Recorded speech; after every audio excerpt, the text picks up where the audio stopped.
indiscipline that could see an explosion, an increase in the number of coronavirus cases in the country, as has been seen internationally, given the slow response. It is guilty of preaching water and drinking wine in its handling of Kenyans and residents into the country. And we know that the closure, or at least suspension, of international flights into Kenya will start at midnight, just under 3 hours. And we'll be seeing how the government on its part has been dropping the ball, and in its effort to compensate for the laxity that saw imported cases roam the country unfettered, and that has now led to local transmission, the government has failed to enforce its own guidelines, as Olive Burrows explains.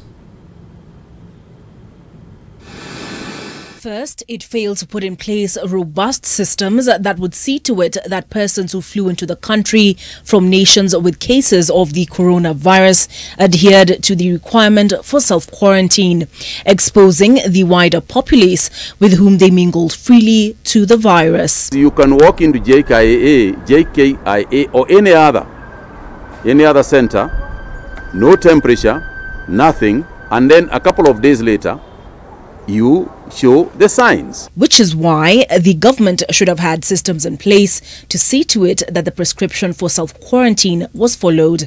But why cry over spilled milk? Then what do I do then? Yeah, we don't have money. On realizing that suggestions, no matter how often repeated, would not dissuade returnees or visitors to the country against social interaction, the government is now wrangling them up, cramming them into airport buses against its own advice to public service vehicle operators, and going by Melanie Ligale's shared experience on Twitter, the missteps add up. Social distancing here is impossible. Not everyone has masks. Some of those that do, including airport staff, are wearing them incorrectly. Children are acting up.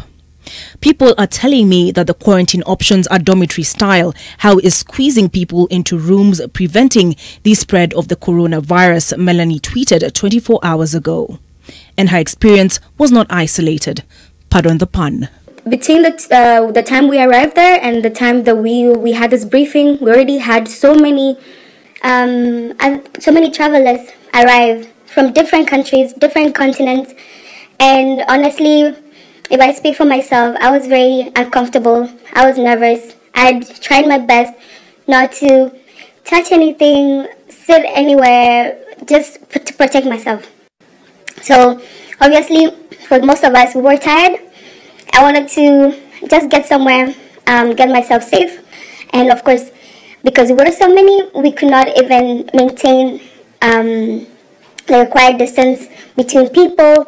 Honestly, I didn't see any health officials come to us to advise on the best way to go through this. And because there was no proper planning, they put all of us in risk because we did not know where these people were coming from. And so the ones going to KMTC were informed that it will be free of charge. They will not pay anything, but they have to share the room. And as a Kenyan, I was so disappointed.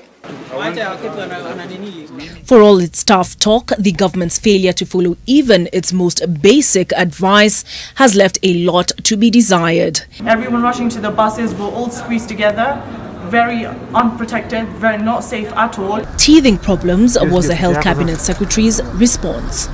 That there has been challenges, particularly at the Jomo Kenyatta International Airport, as well as the designated hotels and government facilities, where we are taking the travelers for mandatory quarantine.